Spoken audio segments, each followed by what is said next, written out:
Alright, YouTube, it is the Bat Nerd, and welcome to a Bat Nerd Reviews. Today I am reviewing Heroes Season 3. So, this is the third season of Heroes, so it stars our regulars, Milo, what's his name? Hayden Panettiere, Jack Coleman, and Zachary Quinto. So this is the third season of Heroes, and in this season, it consists of 25 episodes. So, this season, in the first half of Season 3, the volume is called Villains. So Sylar gets his powers back, and then, they discover that this person who's worse than Sylar is none other than Petrelli's father, Arthur Petrelli, who wants to relaunch this project which gave people super abilities. They want to relaunch the formula because Peter saw a future where there is a world of heroes and it causes the earth to break in half, and they want to make sure that future Peter saw it doesn't happen, but they will cause it by giving people abilities and superpowers with this formula. And then, of course, over 13 episodes, they fight the bad guys, they stop the project from ever launching, and then that's the end of Volume 3. Then, of course, Volume 4 happens, which is Part B of Season 3, and the third part is called Fugitives. So Nathan Petrelli, now Senator, exposes these people to a government and wants them to be secure because he thought, if his plans to make super people, to the right people, he thought, could, change the world, then yeah, he wanted to. But after failing that, he thought people with abilities should be locked away. And he too has abilities. He has the power to fly. In this, Peter also loses his powers in the first part of Season 3, but then gets the formula on him, and he uses his new abilities, which are the same, but only this time, whenever he mimics someone's powers, he loses the previous ability that he copied from them.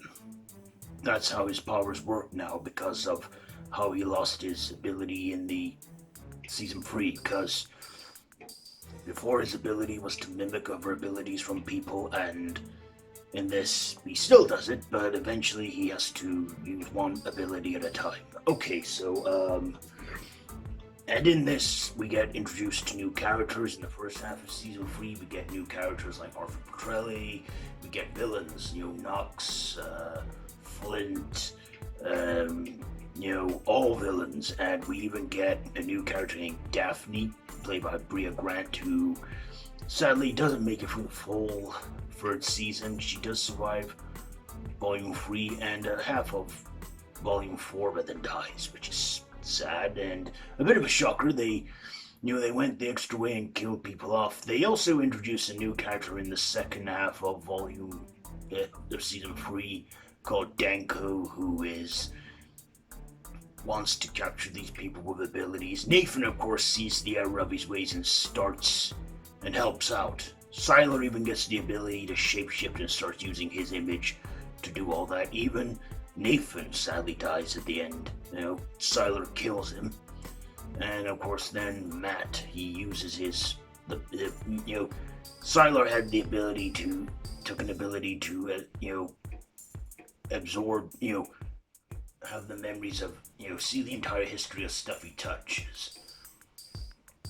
And, Matt uses his shape-shifting abilities on him to make him forget that he's Sylar and become Nathan Petrelli. So Nathan is technically Sylar now. In this, we have some episodes that are good, like one episode called Villains.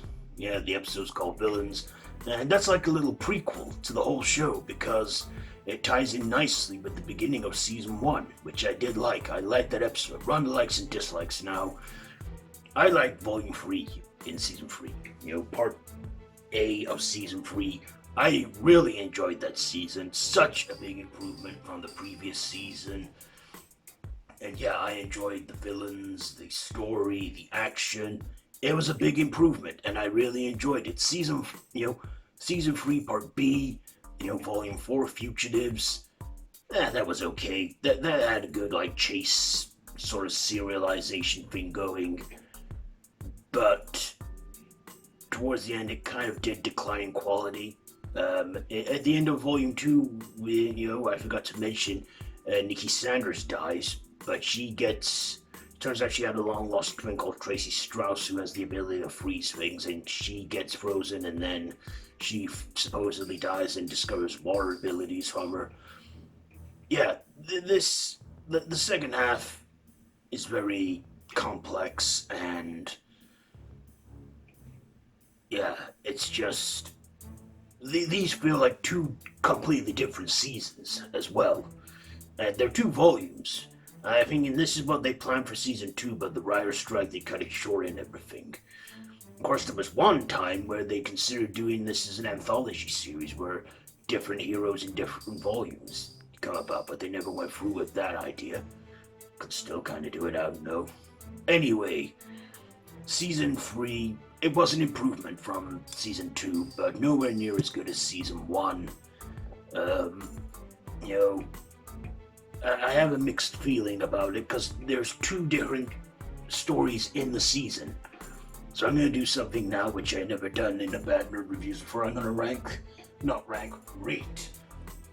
the two volumes. So season 3 part A, Villains, that gets a 4 out of 5.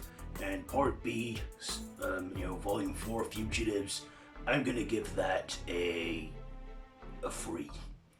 So yeah, 4 batarangs out of 5, 3 batarangs out of 5. So there you go. My ratings for heroes and my reviews. I'll give you my negatives. So yeah, that's it for this Banner Reviews. Have you seen Heroes Season 3? Let me know all that down in the comments below. If you like this video, be sure to give it a big thumbs up. Share with your friends and feel free to subscribe to my channel if you haven't already. And hit that notification bell. I have been the Bat Nerd, and this has been Bat Nerd Reviews. So until next time, Bat Nerd out.